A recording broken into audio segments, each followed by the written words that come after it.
నేను బాయిలర్ తీసుకుని వాటర్ పోసుకుంటున్నాను. నేను ఇక్కడ 7 eggs తీసుకుంటున్నానండి. ఇప్పుడు గుడ్లపై మూత పెట్టేసుకుని బాయిల్ చేసుకుందామండి. ఇప్పుడు గుడ్లు ఉడికేలోపు కర్రీకి కావాల్సినవి కట్ చేసి పెట్టుకుందాం. ఒక 8 మీడియం సైజ్ ఆనియన్స్, 4 పచ్చిమిర్చి, 2 కరివేపాకు రెబ్బలు తీసుకుంటున్నాము. అండ్ మనం చేసేది ఎగ్ పులుసు కాబట్టి మనం ముందుగా చింతపండు నానబెట్టి ఉంచుకోవాలండి. ఇక్కడ నేను నిమ్మకాయ సైజ్ అంత చింతపండు తీసుకుంటున్నాను. నేను ఇక్కడ 2 గ్లాసులు వాటర్ పోసుకుంటున్నానండి చింతపండుకి. ఇక్కడ నా కటింగ్ కంప్లీట్ అయిపోయిందండి. ఎగ్స్ కూడా బాయిల్ అయినాయో లేదో చూద్దాం. ఎగ్స్ కూడా బాయిల్ అయిపోయినాయండి. ముందుగా స్టవ్ మీద కడాయి పెట్టుకోవాలి. నేను 1.5 టేబుల్ స్పూన్ ఆయిల్ పోసుకుంటున్నాను. మంట మీడియం ఫ్లేమ్లో ఉండాలండి. ఇప్పుడు నేను ఆవాలు, జీలకర్ర, పచ్చిమిర్చి, వెల్లుల్లిపాయ వేసుకుంటున్నాను. తర్వాత పచ్చిమిర్చి వేసుకోవాలి. కరివేపాకు వేసుకోవాలి. ఇప్పుడు అల్లం వెల్లుల్లి పేస్ట్ వేసుకున్నాను. ఇప్పుడు అల్లం కొంచెం పచ్చివాసన పోయే వరకు వేసుకోవాలి. అల్లం వేగిపోయిందండి. ఇప్పుడు మనం ఆనియన్స్ వేసుకుందాం.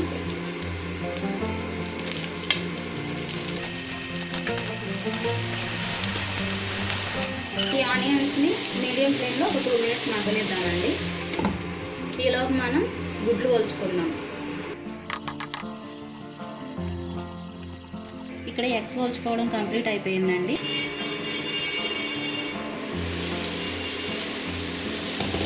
ఉల్లిపాయలు కొంచెం మగ్గినాయండి. ఇక్కడ నేను 1 స్పూన్ సాల్ట్ యాడ్ చేసుకుంటున్నాను.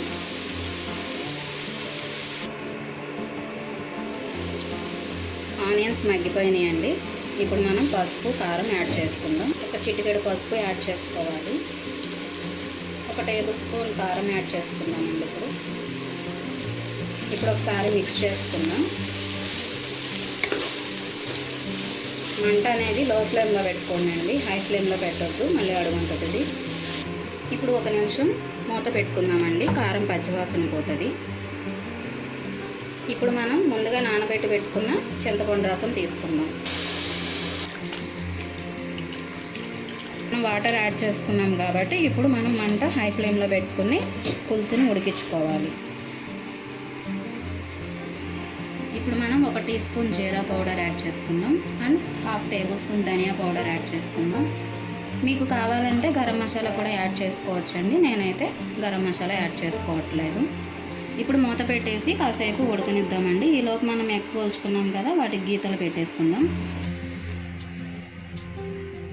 ఎగ్కి 4 వైపులా మనం గీట్లు పెట్టేసుకున్నామండి. ఇలా గీట్లు పెట్టుకోవడం వల్ల ఏమవుతుందంటే చింతపండు పులుసు అనేది మనకి ఎగ్లోకి కూడా వెళ్ళి గుడ్డు అనేది చాలా టేస్టీగా ఉంటుంది.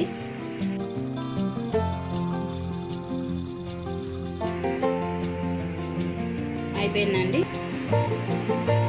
మనం ఈ గీతలు పెట్టుకున్న ఎగ్స్ని కర్రీలో వేసేసుకుందాం. ఇప్పుడు మనం మూత పెట్టేసుకుని ఒక 5 minutes వరకు కర్రీని ఉడకనిద్దాం.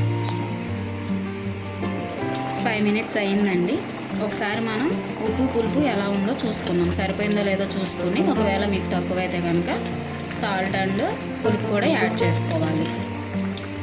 నాకు కొంచెం సాల్ట్ తక్కువైందండి. పులుపు అయితే సరిపోయింది కానీ సాల్ట్ తక్కువైంది. నేను ఇప్పుడు కొంచెం సాల్ట్ యాడ్ చేసుకుంటున్నాను. ఒకసారి మళ్ళీ మనం కర్రీ మొత్తాన్ని మిక్స్ చేసుకున్నామండి. మిక్స్ చేసుకున్న తర్వాత ఇక్కడ నాకు కొంచెం వాటర్ అనేది ఇంకా ఎక్కువ ఉంది కాబట్టి నేను ఇంకొక 2 minutes వరకు కూడా కర్రీని మూత పెట్టి ఉడికించుకుంటాను. ఇక్కడ కర్రీ అయితే ఆల్మోస్ట్ అయిపోవచ్చిందండి. ఇప్పుడు మనం కొంచెం కొత్తిమీరని యాడ్ చేసుకుందాం.